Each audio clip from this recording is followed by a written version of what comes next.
রাত ঠিক 10:30। বাইরে প্রবল বৃষ্টি। কলকাতার আকাশে বিদ্যুৎ চমকাচ্ছে। যেন কোনো অন্ধকার ফুঁড়ে বেরিয়ে আসতে চাইছে কোনো ভয়ঙ্কর সত্য। জানালার পাশে দাঁড়িয়ে স্নিগ্ধা উদাস দৃষ্টিতে বাইরে তাকিয়েছিল। বৃষ্টির শব্দ তার কানে এলেও মনোযোগ নেই। 4 বছর হয়ে গেল। এই রাতগুলোর সঙ্গে তার এক অদ্ভুত বোঝাপড়া গড়ে উঠেছে। ঘুম এলে সবকিছু ফিরে আসে। তার স্বামী রাজীবের মৃত্যু, সেই বিভীষিকাময় অ্যাক্সিডেন্ট, হাসপাতালের করিডোরে দাঁড়িয়ে থাকা পুলিশের রিপোর্ট, সবকিছু। রাজীবের নিথর দেহ সে নিজে দেখেছে, নিজের হাতে তাকে আগুনে ভস্ম করেছিল। তাহলে কেন এখনো বুকের ভেতর কেমন জানি ভয় কাজ করে? কেন মনে হয় কিছু একটা ঠিক হয়নি? এদিকে হঠাৎ মোবাইলটা ভাইব্রেট করলো। এত রাতে কে? আনলক করতেই একটা হোয়াটসঅ্যাপ মেসেজ। রাজীব আজও বেঁচে আছে, কলকাতার বেহালায়, নতুন পরিচয়ে, নতুন জীবনে। হাতটা হিম হয়ে গেল, গা ছমছম করছে।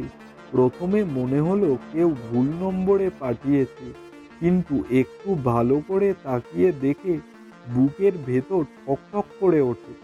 মেসেজের সাথে একটা ছবি। এই ছবিটায় স্পষ্ট দেখা যাচ্ছে একটা ছোট ক্যাফের সামনে দাঁড়িয়ে এক যুবক, রাজীব। না, এই ভুল হওয়ার উপায় নেই। এই মুখ, এই হাসি, এই ভঙ্গি, এটা রাজীবই।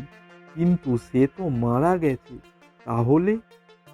স্নিগ্ধা মুহূর্তের জন্য স্তব্ধ হয়ে গেল। মোবাইলটা শক্ত করে ধরে বসে রইল কিছুক্ষণ। 4 বছর ধরে সে রাজীবের মৃত্যু শোক বয়ে বেরিয়েছে। একটা লাশের সাথে কথা বলেছে প্রতি রাতে। অথচ আজ জানতে পারছে সে বেঁচে আছে। আর এক মুহূর্ত দেরি করল না। পরদিন সকালেই কলকাতার উদ্দেশ্যে রওনা দিল। আর কলকাতা শহরটা অচেনা নয় তার কাছে। একসময় রাজীবের হাত ধরে এখানে এসেছে অনেকবার। নিউ মার্কেটে ঘুরেছে, ভিক্টোরিয়ায় বসে কফি খেয়েছে। আজ সে একা, এক অজানা সত্যের খোঁজে এসেছে। গুগল ম্যাপে দেওয়া ঠিকানাটা খুঁজতে বেশি সময় লাগলো না। বেহালার একটা পুরনো 2 তলা বাড়ি, মাথার ওপর ঝুলে থাকা সাইনবোর্ড, শুভ্র নন্দী, চার্টার্ড অ্যাকাউন্ট্যান্ট। স্নিগ্ধার বুকের ভেতর চিনচিন করছে। শুভ্র নন্দী কে? ছবিতে তো রাজীবকে দেখিয়েছে। সে কি অন্য কোনো নামে নতুন জীবন শুরু করেছে? এরপর সে কিছুক্ষণ দাঁড়িয়ে রইল। কি করবে? কেমন করে যাবে? পায়ের নিচের মাটি শক্ত হয়ে আসছে। নিজেকে সামলে এগিয়ে গেল। দেখল বাড়িটা সদর দরজা খোলা। ভেতর থেকে হাসির শব্দ ভেসে আসছে। একটা পুরুষ কণ্ঠ। শ্রেয়া, তুমি না থাকলে আমি আজ কিছুই হতে পারতাম না। স্নিগ্ধা থমকে গেল। রাজীবের কণ্ঠ। না, কোনো ভুল নেই। এই গলার স্বর অন্ধকারেও চিনতে পারবে। স্নিগ্ধা কিছু বুঝে ওঠার আগেই দরজার ফাঁক দিয়ে যা দেখল তাতে তার সমস্ত শরীর ঠান্ডা হয়ে গেল। ভেতরে বসে আছে এক সুগঠিত সুদর্শন পুরুষ, পরিপাটি করে চুল আঁচড়ানো, মুখে হালকা দাড়ি, পরনে শার্ট প্যান্ট। রাজীব। এদিকে তার সামনে দাঁড়িয়ে এক তরুণী, গায়ের রং দুধ সাদা, চোখে গভীর মায়া, শ্রেয়া। স্নিগ্ধার মাথার ভেতর যেন বিস্ফোরণ ঘটল। রাজীব কিভাবে এখানে? সে কি ভূত, নাকি এটা সত্যি?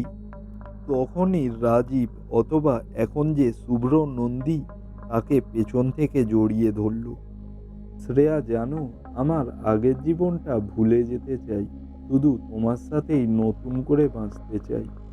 স্নিগ্ধা শিরদাঁড়া বেয়ে ঠান্ডা স্রোত নেমে গেল। এদিকে 4 বছর ধরে সে এক মৃত স্বামীর জন্য শোক পালন করছে। অথচ সেই মানুষটা অন্য নারীর সাথে জীবন কাটাচ্ছে। এটা প্রতারণা নাকি কোনো গভীর ষড়যন্ত্র? স্নিগ্ধার চোখে ঝাপসা দেখছে সব কিছু। সে এখনো জানে না তার সামনে যে মানুষটা দাঁড়িয়ে সে আসলেই রাজীব নাকি অন্য কেউ। স্নিগ্ধা ধীরে ধীরে নিজের মুঠো শক্ত করল। রাগ, হতাশা, ঘৃণা সব একসাথে যেন তার শরীরের রক্তের সাথে মিশে যাচ্ছে। সে দরজার পাশেই দাঁড়িয়ে আছে, কিন্তু ভেতরের কেউই টের পায়নি যে এক মৃত নারীর স্বপ্ন আজ চূর্ণ হয়ে যাচ্ছে। ভেতরে শ্রেয়া হাসতে হাসতে বলল, তুমি জানো শুভ্র, মাঝে মাঝে তোমাকে এত আপন মনে হয়, আবার মাঝে মাঝে মনে হয় তুমি কেমন যেন রহস্যময়। কোথা থেকে এলে তুমি? রাজীব না। শুভ্র হালকা হেসে বলল, পেছনের জীবন ভুলে যেতে চাই বলেছি না। পুরনো কষ্ট মনে রাখলে নতুন সুখের স্বাদ পাওয়া যায় না শ্রেয়া। স্নিগ্ধার হাতটা শীতল হয়ে আসছে। সামনে দাঁড়িয়ে থাকা এই মানুষটা তার স্বামী, যার জন্য সে দিনের পর দিন কান্না করেছে, যে মানুষটার ছবি বুকে চেপে ধরে রাতে ঘুমিয়েছে। তাহলে 4 বছর আগে সে কাকে কবর দিল? এই মুহূর্তে তার কিছুতেই থামা উচিত নয়। সে জানে চিৎকার করে ভেতরে ঢুকে পড়লে সব নষ্ট হয়ে যাবে, তাই ধৈর্য ধরল। তার আগে জানতে হবে এই শুভ্র নন্দী আসলে কে। সে কি সত্যি রাজীব নাকি অন্য কেউ?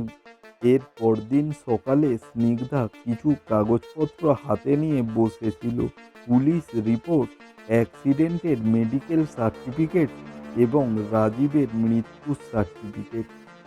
এখন প্রশ্ন একটাই, যে মানুষ মারা গেছে সে কিভাবে আরেক নামে বেহালার এই বাড়িতে সুখে সংসার করছে?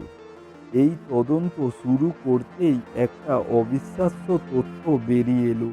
স্নিগ্ধা কয়েকটি পুরনো খবরের কাগজ ঘাঁটতে ঘাঁটতে বুঝল অ্যাক্সিডেন্টটা হয়েছিল ঠিকই, কিন্তু দেহ পুরোপুরি পোড়া অবস্থায় পাওয়া গিয়েছিল। মুখ সম্পূর্ণ বিকৃত হয়ে গিয়েছিল। আর মৃত্যুর সনদ, সেটা সম্পূর্ণ তৈরি করা হয়েছিল স্নিগ্ধার চোখের সামনে থাকা ক্ষতবিক্ষত লাশ দেখে। কারণ লাশের গায়ের পোশাক ছিল রাজীবের। তাহলে কি রাজীব নিজেই নিজের মৃত্যু সাজিয়ে পালিয়ে গিয়েছিল? কিন্তু কেন? একটা চিন্তা মাথায় এলো, রাজীব যদি সত্যি বেঁচে থেকে পালিয়ে গিয়ে নতুন জীবন শুরু করতে চাইতো, তবে সে নিশ্চয়ই কোনো না কোনোভাবে তার পুরনো নাম পাল্টে ফেলতো। স্নিগ্ধা ঠিক করলো সে সোজা পুলিশের কাছে যাবে না, আগে নিজেই তার স্বামীর মুখোশ খুলবে। এর পরের রাতে স্নিগ্ধা গোপনে শুভ্র নন্দীর বাড়ির আশেপাশে নজর রাখতে লাগলো। রাত প্রায় 11টা বাজে। শ্রেয়া ভেতরে ঘুমিয়ে পড়েছে। শুভ্র নন্দী মানে রাজীব লিভিং রুমে বসে কার সাথে ফোনে কথা বলছে। এদিকে স্নিগ্ধা এক মুহূর্ত দেরি করলো না, মোবাইল বের করে রেকর্ডিং অন করলো। শুভ্র বলছে, শুনো, কাজ পুরোপুরি হয়ে গেছে। ও বুঝতেই পারবে না আমি আসলে কে। কয়েকদিন পর আমি শ্রেয়ার নামে যা কিছু আছে সব লিখিয়ে নেব। তারপর স্নিগ্ধা ধাক্কা খেলো। তার মানে এটা শুধু নতুন জীবন শুরু করার গল্প নয়, এর পেছনে আরো কিছু আছে। হঠাৎ সে খেয়াল করলো রাজীব ব্যাগ খুলে একটা পাসপোর্ট বের করছে। ভেতরে একটা নতুন নাম, রুদ্র সেন। স্নিগ্ধার মাথা কাজ করা বন্ধ করে দিল। এই মানুষটা শুধু রাজীব নাম পাল্টায়নি, একের পর এক পরিচয় বদলে নিজের নতুন সাম্রাজ্য তৈরি করছে। কিন্তু কেন? আবারও সে দেখতে পেল রাজীব ফোনের ওপাশে কাউকে বলছে, শুনো, আগের মেয়েটা থেকে রেহাই পেলেও এখনো ঝুঁকি আছে। বেশি দিন এখানে থাকা যাবে না, এবার বাইরে যেতে হবে। স্নিগ্ধার দম বন্ধ হয়ে এলো। আগের মেয়েটা, সেটা কি সে নিজে? সে আর সহ্য করতে পারল না। দরজায় একটা ধাক্কা দিয়ে সোজা ঘরে ঢুকে গেল। রাজীব চমকে উঠে তাকালো। প্রথম কয়েক সেকেন্ড তার চোখে ভয় ছিল, এরপর ধীরে ধীরে মুখে একটা কৃত্রিম হাসি এলো। স্নিগ্ধা তুমি? স্নিগ্ধা এক ধাক্কায় পাসপোর্টটা টেবিলের উপর ছুঁড়ে মারল। কি ব্যাপার? শুভ্র নন্দী নাকি রুদ্র সেন? আর কটা নাম পাল্টাবে তুমি? এদিকে রাজীব কিছু বলার আগেই স্নিগ্ধা মোবাইলটা তার সামনে ধরল।